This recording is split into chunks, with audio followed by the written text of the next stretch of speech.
Naranasan mo na bang pakiramdam na parang nasa gitna ka ng walang katapusang labanan?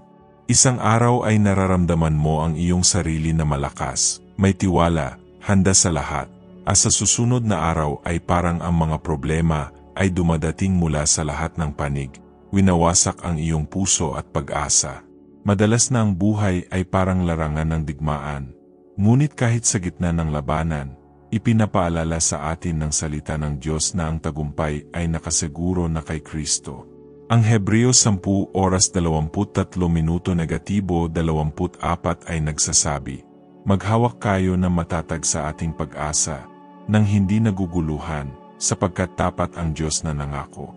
At mag-isip tayo ng isa't isa upang hikayatin sa pag-ibig at mabubuting gawa. Ang mga salitang ito ay humihikayat sa atin na manatiling matatag sa pananampalataya. Kahit na ang lahat sa paligid natin ay tila bumabagsak.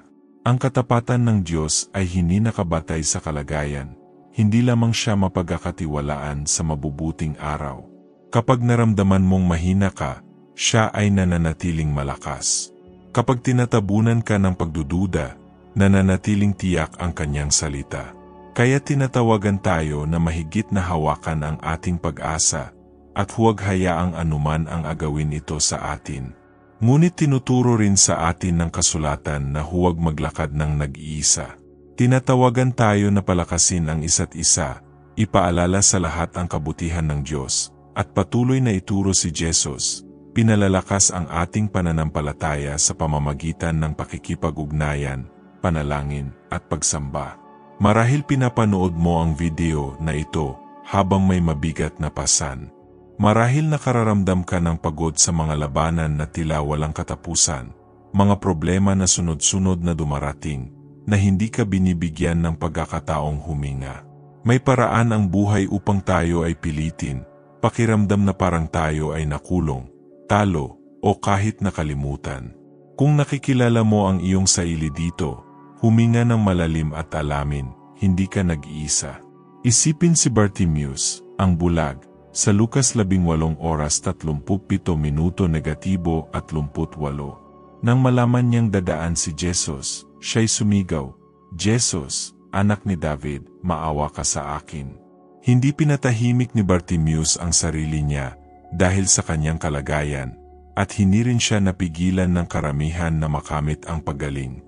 Narinig niya ang paglapit ni Jesus at kumilos na may pananampalataya, at ang pananampalatayang iyon ang nakatawag pansin ng guro. Tulad ni Bartimeus, ito ang iyong tawag. Kapag tila napapahirap ang buhay, isigaw kay Jesus. Kapag ang iyong mga problema ay tila hukbo na lumalaban sa iyo, banggitin ang kanyang pangalan.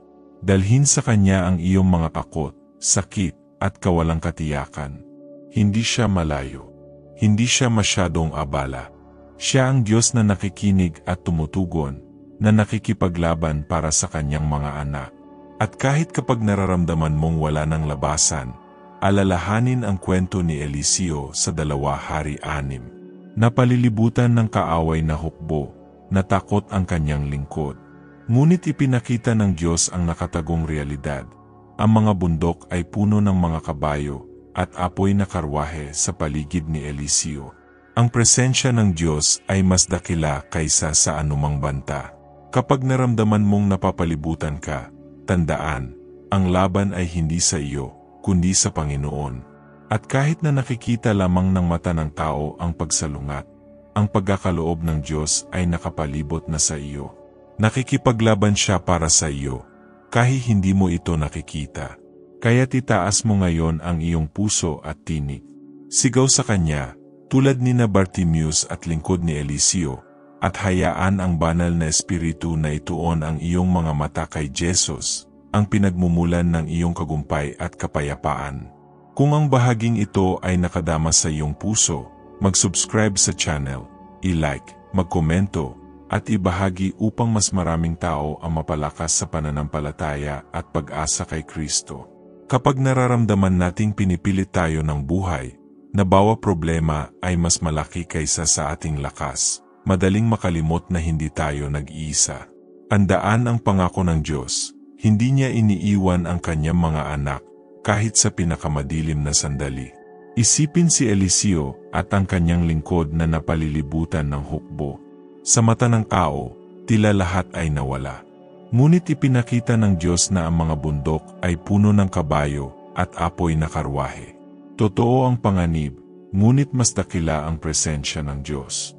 Ganoon din sa ating mga laban, ang kagumpay ay nasa paligid natin, kahit hindi natin ito nakikita.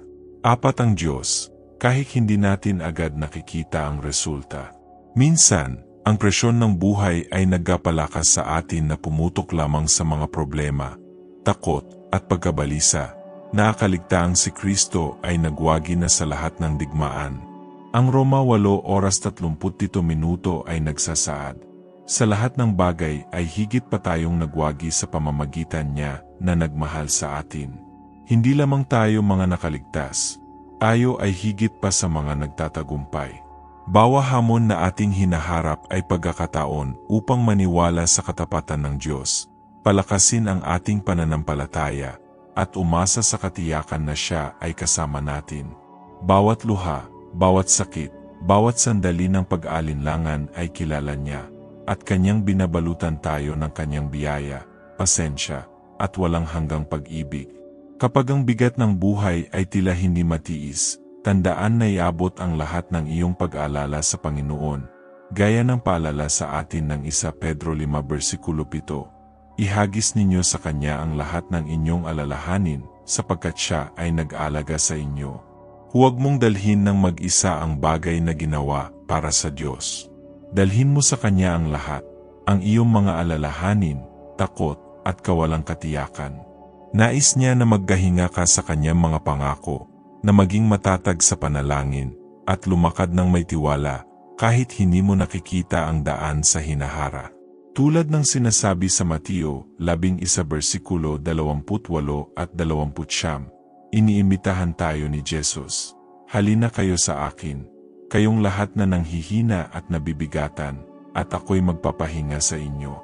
Pasanin ninyo ang aking pamatok, at matuto kayo sa akin, sapagkat ako'y maamo at mababa ang puso, at makatataggo kayo ng kapahingahan sa inyong mga kaluluwa.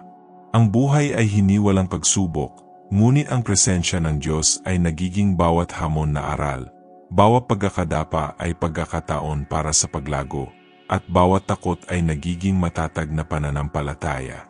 Ang sikreto ay panatilihin ang mata sa Jesus, hindi sa mga solusyon ng tao o pansamantalang ginhawa, kundi sa walang hanggang bato na hindi kailanman nabibigo. Kapag mabigat ang iyong puso, itaas ang iyong mga mata sa Panginoon. Kapag pagod ang iyong espiritu, hanapin ang bago sa Kanyang presensya. Ang Diyos ang liwanag na nagtutunaw ng kadiliman, ang lakas na sumusuporta, ang ligtas na kanlungan sa gitna ng bagyo. Ngayon, huminga ng malalim at maramdaman ang kapayapaan na nagmumula sa pagtitiwala sa Diyos higit sa lahat. Ipinaglaban na Niya ang iyong mga laban, nagbukas ng daan sa mga lugar na walang labasan, at nasa iyong tabi na. Hayaan ang Kanyang salita na dumaloy sa iyong puso, maging malinaw ang Kanyang katapatan sa iyong buhay, at hayaang mamukadkad ang pag-asa kahit sa gitna ng sakit. Kahit kapag ang lahat ay tila hindi tiyak, kahit kapag pakiramdam mo ay walang labasan, tandaan, hindi tayo iniiwan ng Diyos. Siya ang ating kanlungan, ating lakas, ating matatag na bato. Tulad ng sinabi ni Apostol Pablo na walang makapaghihiwalay sa atin mula sa pag-ibig ng Diyos, tayo ay tinawag na mahigit na hawakan ang ating pagpapahayag ng pag-asa. Bawat tagumpay, nakikita man o hindi, ay patunay ng katapatan ng Panginoon. Bawat sandali ng pahinga at kapayapaan sa gitna ng bagyo ay nagpapakita na natalo na Niya ang ating mga laban bago pa man ito magsimula. Kapag nakakaramdam ng labis na bigat, itaas ang iyong puso at tinig sa panalangin.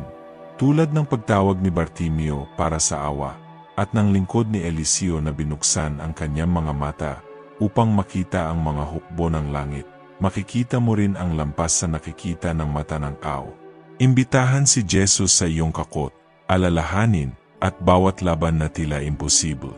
Siya ay naroroon, nakikipaglaban para sa iyo. Pinapalibutan ka ng Kanyang kapangyarihan, proteksyon, at pag-ibig. Walang lakas sa mundo ang makakatalo sa kung ano ang inihanda na ng Diyos. Siya ay nauna, naghahanda ng daan, at binabago ang bawat hamon sa tagumpay.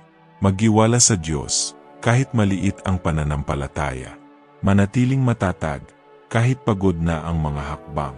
Ang salita ng Diyos ay buhay, walang hanggan, at hindi matitinag, at dito natin natatagpuan ang seguridad at direksyon.